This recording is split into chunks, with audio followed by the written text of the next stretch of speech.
Hello student, देखिए हम लोग न्यूमेरिकल सॉल्व कर रहे हैं सॉल्यूशन का। तो आज हम लोग जो न्यूमेरिकल सॉल्व करेंगे वो राउल्ट्स लॉ पे सॉल्व करेंगे। किस पर सॉल्व करेंगे? Raoult's law. Problem based on Raoult's law. Raoult's law, Raoult के नियम, इस पर आधारित आज हम लोग प्रश्न सॉल्व करेंगे। यह क्वेश्चन, इस तरह के क्वेश्चन एग्जाम में स्टूडेंट आते ही आते हैं। ये बहुत ही अच्छे क्वेश्चन होते हैं। इस पर क्वेश्चन आपके कैसे एग्जाम में दिए जाते हैं, ध्यान दीजिए। 298 केल्विन ताप पर शुद्ध जल का वाष्प दाब 23.8 mmHg है। 850 ग्राम जल में 50 ग्राम यूरिया घोला जाता है। इस विलयन के लिए जल का वाष्प दाब एवं आपेक्षिक अवनमन ज्ञात करें।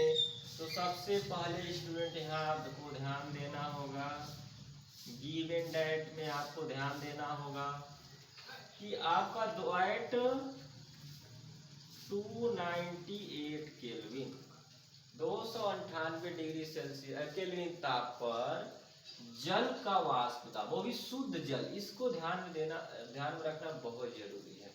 खुद से सोचिए स्टूडेंट, यूरिया की वैल्यू कम है, जल की वैल्यू अधिक है, शुद्ध जल की वाष्प दाब गिवन है और वहाँ जल की बात कर रहा है। इस सोल्यूशन जब बनाएंगे, यूरिया को घोलेंगे 50 ग्राम 850 ग्राम में, तो स्टूडेंट जो विलयन तैयार होगा उस विलयन में 850 ग्राम विलायक का काम करेगा और 50 ग्राम विलेय का काम करेगा। विशुद्ध जल, यहाँ जो जल है वो भी विलायक का काम करेगा। तो शुद्ध जल का वाष्प दाब जो होता है उसको हम P0 से डिनोट करते हैं। कितना दिया? 23.8 mmHg। शुद्ध जल का वाष्प दाब P0, यह राउल्ट लॉ का फार्मूला है। किसी शुद्ध विलायक, तो शुद्ध विलायक हमारा क्या है? जल है, ये P0।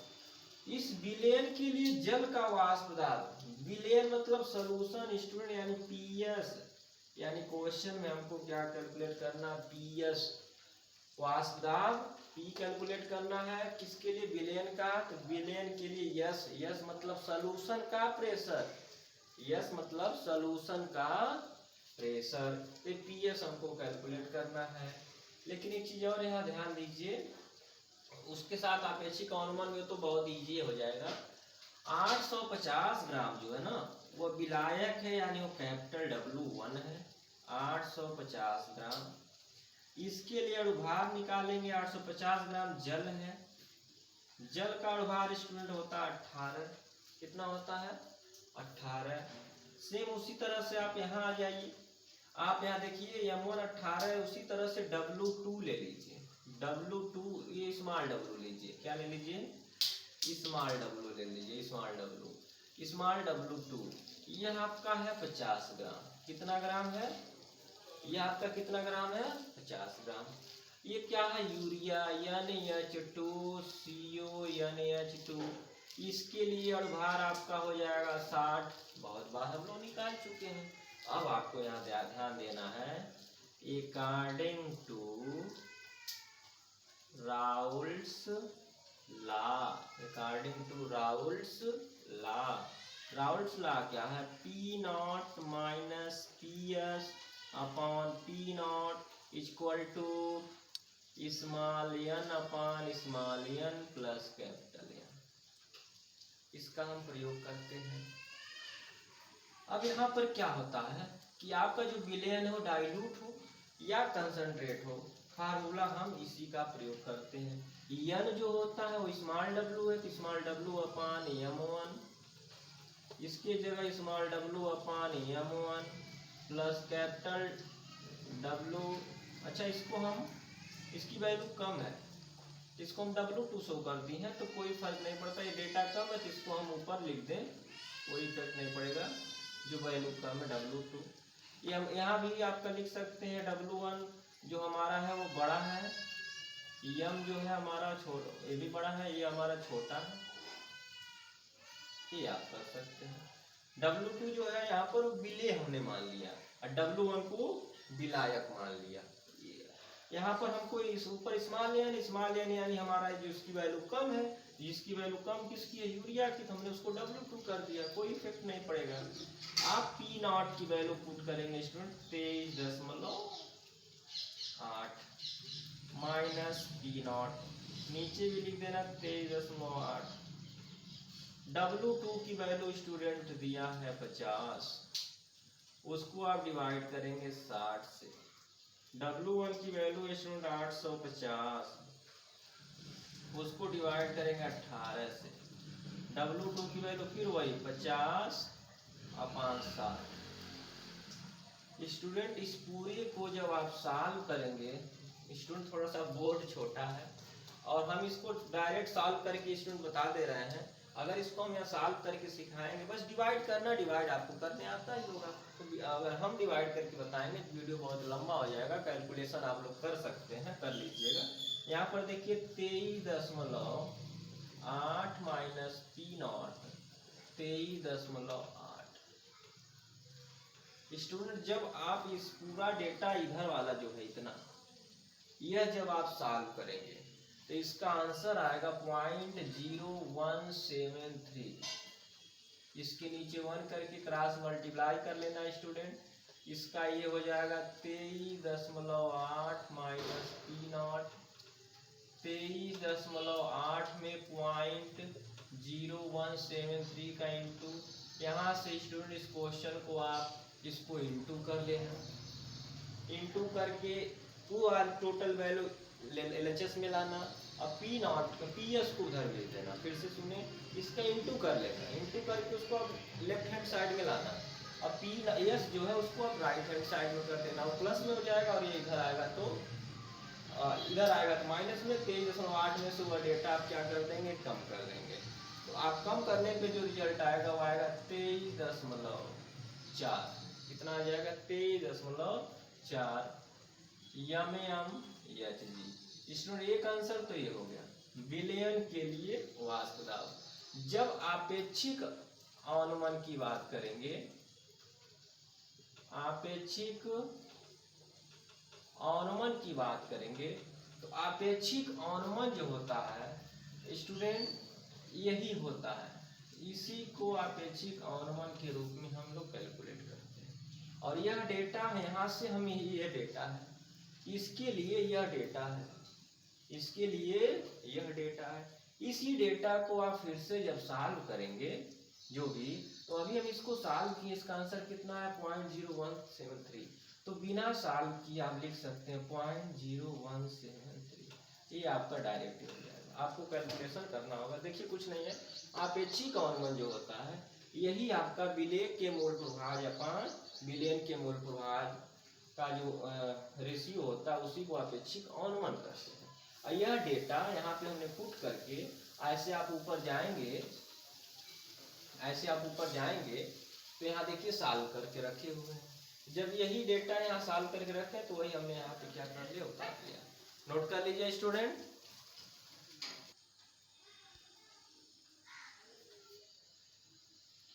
आइए स्टूडेंट नेक्स्ट क्वेश्चन हम लोग देखते हैं।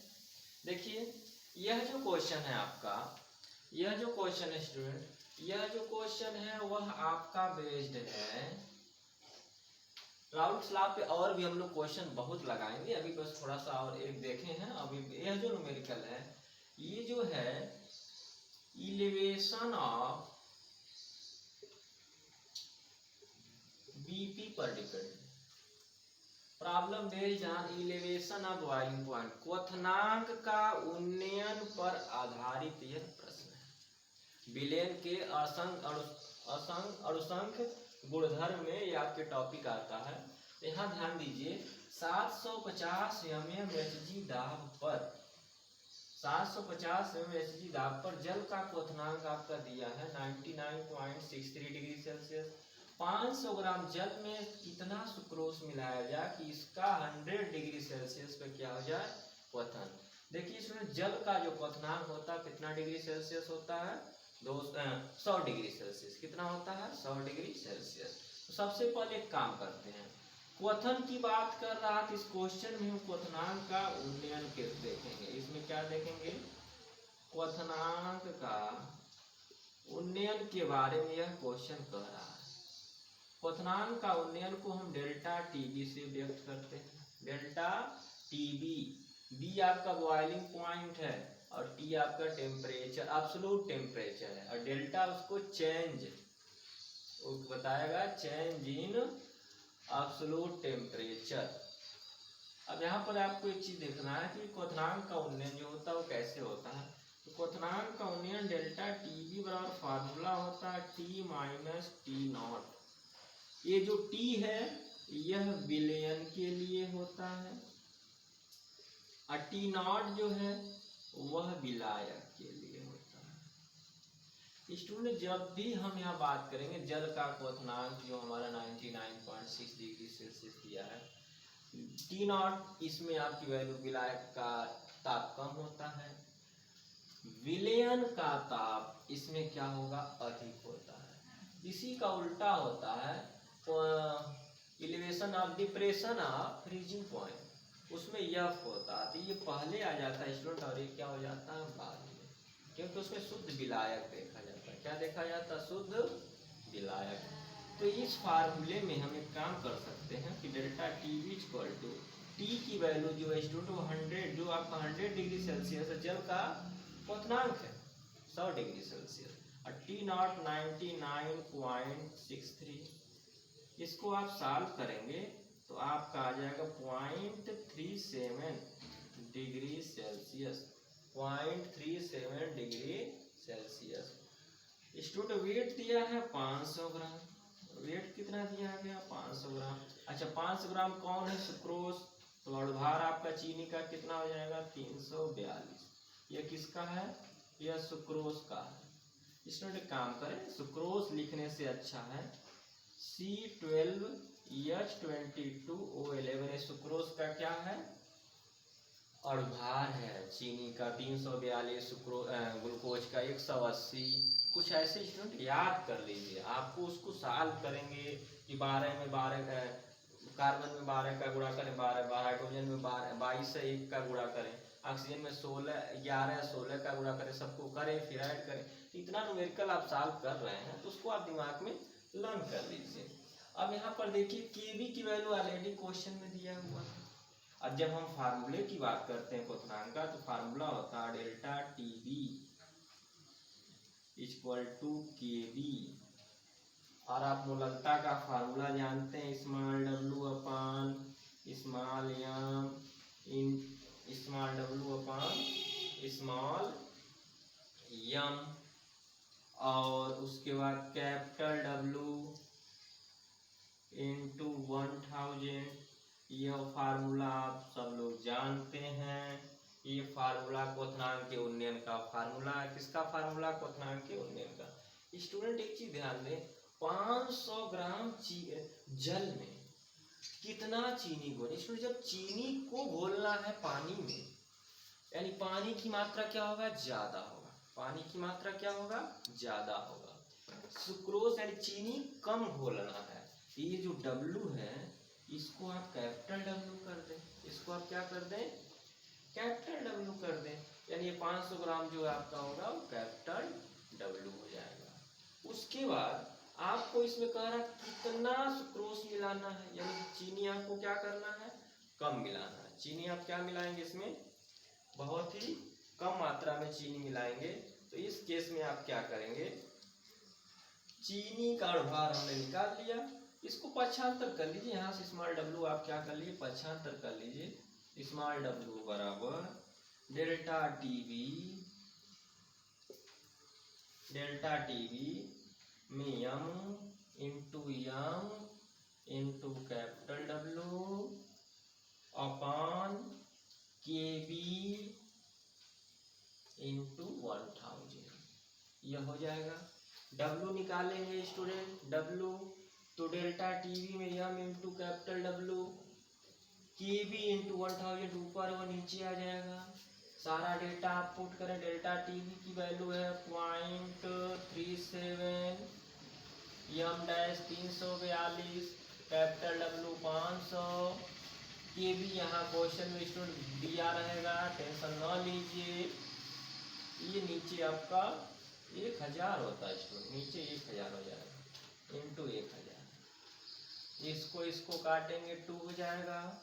उसके बाद 2 से उसके बाद ये आपका हो जाएगा 0.37342। 2 का इसमें इंटू कर दीजिए। 2 2 जा 4, 2 5 जा 10, 2 जीरो पे डेसिमल लगा दीजिए।